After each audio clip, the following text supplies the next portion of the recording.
എല്ലാവർക്കും എന്റെ ഹൃദയം നിറഞ്ഞ ഓണാശംസകൾ. AR മുരുകദാസ് ഡയറക്ട് ചെയ്ത ശിവകാർത്തികേയൻ ലീഡ് റോൾ വന്ന മൂവിയാണ് മദ്രാസി. നമ്മളെ ഗോഡ് മൂവിയിൽ തലപതി ലാസ്റ്റ് പറയുന്നുണ്ട് തുപ്പാക്കി പിടിക്കും ശിവ. അതിന്റെ അർത്ഥം എന്ന് പറയുന്നത് വേറൊന്നുമല്ല, ഇനി അങ്ങോട്ട് പുള്ളിക്കാരനാണ് എന്നുള്ള ഒരു രീതിക്കാണ്. സോ അത് എനിക്ക് ഇവിടെ സിനിമയിൽ ഫീൽ ചെയ്യാൻ പറ്റിയിട്ടുണ്ട്. ശിവകാർത്തികന്റെ പല മാനറിസവും പല ഏരിയാസിലുള്ള ഒരു പ്രസന്റേഷൻ ഒക്കെ തലപതിയുടെ ചെറിയ രീതിയിൽ മാച്ച് വന്ന് പോകുന്നുണ്ട്. അതിപ്പോ കോസ്റ്റ്യൂമിലായാലും ശരി, ഫൈറ്റ് സീക്വൻസിലായാലും ഡാൻസിലായാലും പല ഏരിയാസിലും ഒരു തലപതി ടച്ച്, ഒരു റെഫറൻസ് പോലെ ഫീൽ ചെയ്യുന്നുണ്ട്. ആൻഡ് ഇതിന്റെ ഒരു ഇൻട്രോൾ പോർഷൻ പോലും പക്ക നമുക്കൊരു വിജയ് റെഫറൻസ് എവിടെ വന്നു പോകുന്ന പോലെ തോന്നി എനിക്ക്. ആൻഡ് ഈ സിനിമയെ കുറിച്ച് സംസാരിക്കുകയാണെങ്കിൽ എനിക്ക് ഈ ഒരു മൂവിയുടെ ട്രെയിലർ ഭയങ്കര ഇഷ്ടപ്പെട്ടായിരുന്നു. നല്ലൊരു അടിപൊളി ട്രെയിലർ ആയിരുന്നു. വലിയ ഹൈപ്പും കാര്യങ്ങളൊന്നും ഇല്ലാതെ വന്നപ്പോൾ ഞാൻ വിചാരിച്ചു ഓക്കെ AR മുരുകദാസിന്റെ ഒരു കമ്പാക്ക് ആയിരിക്കും. കാരണം ട്രെയിലർ അത്യാവശ്യം കൊള്ളാം, നല്ല ക്വാളിറ്റി ട്രെയിലർ ആയിരുന്നു. പക്ഷെ സിനിമ കണ്ടു നോക്കിയപ്പോൾ AR മുരുകദാസിന്റെ കമ്പാക്ക് ആയിട്ടില്ല. കാരണം വേറൊന്നും കൊണ്ടല്ല, തുപ്പാക്കി, കൈദി, ഗജിനി, ഏഴാം മറുവ അങ്ങനത്തെ എപ്പിക് മൂവീസ് ചെയ്ത ഡയറക്ടറിൽ നിന്ന് നമ്മൾ പ്രതീക്ഷിക്കുന്ന ഒരു മൂവി, ഒരു ഔട്ട് ഉണ്ട്. അതല്ല മദ്രാസി എന്ന് പറയുന്നത്. എനിക്കൊരു ആവറേജ് എക്സ്പീരിയൻസ് ആയിരുന്നു. ഒട്ടും എൻഗേജ് വെച്ചിട്ടില്ല ഈ ഒരു മൂവി എന്നെ എവിടെയും. ആകെ കൊള്ളാന്ന് പറയാൻ കുറച്ച് എലമെന്റ്സ് ഉണ്ട് ഈ സിനിമയിൽ, അതല്ലാതെ വേറെ ഒന്നും ഈ സിനിമയിൽ ഇല്ല. ഈ ഒരു മൂവിയുടെ ഏറ്റവും വലിയ ഡ്രോബാക്ക് എന്ന് പറയുന്നത് അതിന്റെ സ്റ്റോറി ആൻഡ് സ്ക്രീൻ പ്ലേ തന്നെയാണ്. സ്റ്റോറി എന്ന് പറയുന്ന ഒരു 1 ലൈൻ വേണമെങ്കിൽ പറഞ്ഞു തീർക്കാം. തമിഴ്നാട്ടിലോട്ട് വരുന്ന കുറച്ച് കാർഗോസ്, അതിനെ സ്റ്റോപ്പ് ചെയ്യാൻ വേണ്ടി നോക്കുന്ന ഒരു NIA ടീം, ആ ഒരു ടീമിലോട്ട് സിവിലനായിട്ട് വരുന്ന ശിവകാർത്തിന്റെ ക്യാരക്ടർ, പിന്നീട് നടക്കുന്ന ഇവന്റ്സ് ആണ് സിനിമ സംസാരിക്കുന്നത്. ആ ഒരു 1 ലൈൻ കൊള്ളാം.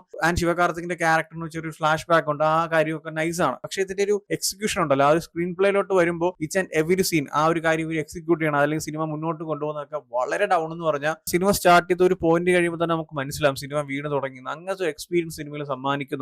ഒട്ടും എൻഗേജിംഗ് ഇല്ലാത്ത സ്ക്രിപ്റ്റ് ആണ്. ആകെ ഹൈ മൂവ്മെന്റ്സ് എന്ന് പറയുന്ന കുറച്ച് ആക്ഷൻ സീക്വൻസിൽ മാത്രമേ ഉള്ളൂ. ആൻഡ് ലോജിക് പരമായിട്ട് നോക്കുവാണെങ്കിൽ ഓക്കെ, ഒരു തമിഴ് മാസ് മസാല മൂവിയിൽ ലോജിക് നോക്കാൻ പാടില്ല എന്ന് പറഞ്ഞാലും ഈ മൂവിയുടെ ഒരു 1 ലൈൻ വെച്ച് നോക്കുമ്പോൾ പല ഏരിയാസിൽ നമ്മൾ ലോജിക് നോക്കേണ്ടി വരും. അങ്ങനെ നോക്കുവാണെങ്കിൽ ലോജിക് എന്ന് പറഞ്ഞ സാധനം തന്നെ സിനിമയിലില്ല. എന്തൊക്കെയോ കാണിക്കുന്നുണ്ട്, എന്തൊക്കെയോ പറയുന്നുണ്ട്.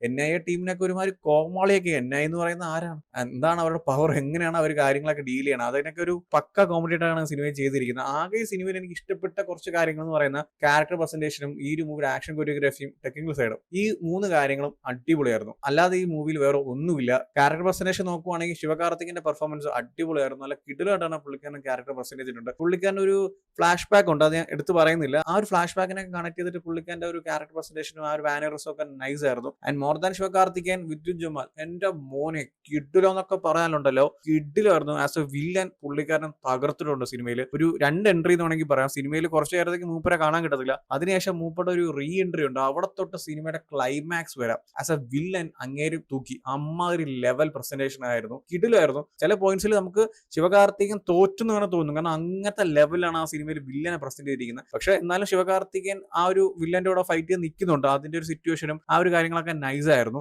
ആൻഡ് ഈ മൂവിയുടെ ആക്ഷൻ സീക്വൻസ് ഒരു രക്ഷയില്ല എന്ന് പറഞ്ഞാൽ കിഡിലായിരുന്നു. വേറെ ലെവൽ ആക്ഷൻ സീക്വൻസ് ആയിരുന്നു. കെവിൻ കുമാറാണ് ഇതിന്റെ സ്റ്റണ്ട് ചെയ്തിരിക്കുന്നത്. ഈ ഒരു മൂവിയിൽ കുറച്ച് ഫൈറ്റ് സീക്വൻസ് ഉണ്ട്. എല്ലാ ഫൈറ്റ് സീക്വൻസും നല്ല കിഡിലായിട്ടാണ് എക്സിക്യൂട്ട് ചെയ്തിരിക്കുന്നത്. ആ ഒരു ഫൈറ്റ് സീക്വൻസിൽ വരുന്ന ഒരു സിനിമാറ്റോഗ്രഫി ആയാലും എഡിറ്റിംഗ് ആയാലും കളർ ടൂൺ ആയാലും എല്ലാം നല്ല അടിപൊളിയായിരുന്നു.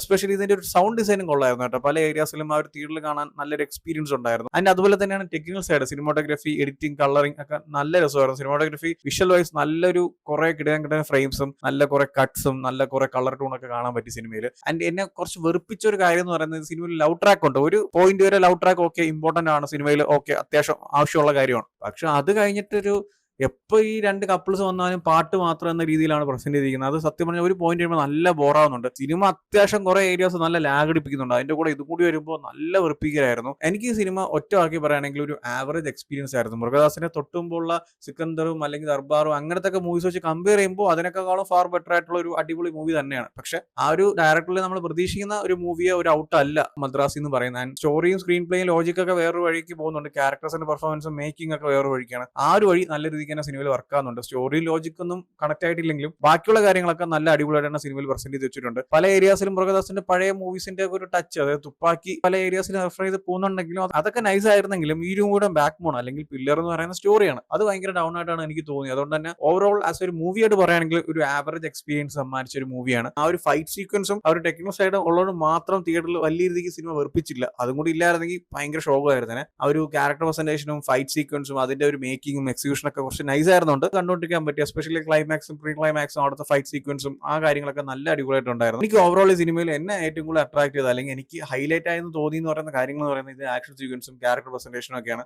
എസ്പെഷ്യലി വിദ്യുത് ജമാലും ശിവകാർത്തികനും രണ്ടുപേരും നല്ല കിടിലായിട്ടാണ് പെർഫോം ചെയ്തിട്ടുണ്ട്. ആസ് ഒരു മൂവി, ആസ് ഒരു സ്റ്റോറി ഒക്കെ പറയുകയാണെങ്കിൽ എനിക്ക് ഒട്ടും വർക്കാവാത്ത ഒരു ആവറേജ് എക്സ്പീരിയൻസ് എന്ന മൂവിയാണ്. പക്ഷേ ഈ ഒരു മൂവിയിൽ കൊള്ളാവുന്ന കുറച്ച് എലമെന്റ്സും ഇതുപോലെ ഉണ്ട്. സോ എന്തായാലും കണ്ടു നോക്കുക. ഇതെന്റെ പേഴ്സണൽ ഒപ്പീനിയൻ ആണ്. സിനിമ കണ്ടിട്ടുള്ള എന്റെ ഒപ്പീനിയൻ ആണ്. എല്ലാവർക്കും ഇതുപോലെ ആയിരിക്കത്തില്ല. സോ എന്തായാലും നിങ്ങൾ കണ്ടു നോക്കിയിട്ട് നിങ്ങളുടെ ഒപ്പീനിയൻസ് എന്താ വെച്ചാൽ കമന്റ് ചെയ്യൂ. വീഡിയോ ഇഷ്ടപ്പെട്ടാൽ ലൈക്ക് ചെയ്യൂ, ഷെയർ ചെയ്യൂ. ഇതുപോലത്തെ കൂടുതൽ വീഡിയോസിനായി ചാനൽ സബ്സ്ക്രൈബ് ചെയ്യൂ. Thank you so much.